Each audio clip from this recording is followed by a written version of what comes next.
हे प्रभु। अच्छा ठीक है। साला ये 2026 का नहीं 2050 का जमाना है। यहाँ इतने बड़े पेड़ से एक टूथपिक बनता है। देख तू घर। यहाँ इस मशीन को ही देख लो, साला मसाला डालकर अच्छी तरह से हिलाता। अबे साले। और हेलीकॉप्टर जैसे पंख निकालकर एक ही बार में ही बुर्ज खलीफा से भी बड़ी बिल्डिंग बना देता है। क्या बात करता है यार। भविष्य में तरबूज के साथ तरबूज का हैंडल भी उगता है। टेक्नोलॉजी।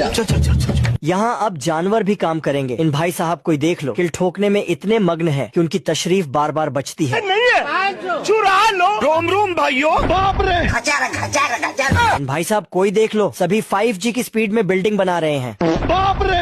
तभी बादल आता तो भाई साहब बिल्डिंग को ही टेढ़ा बना देते।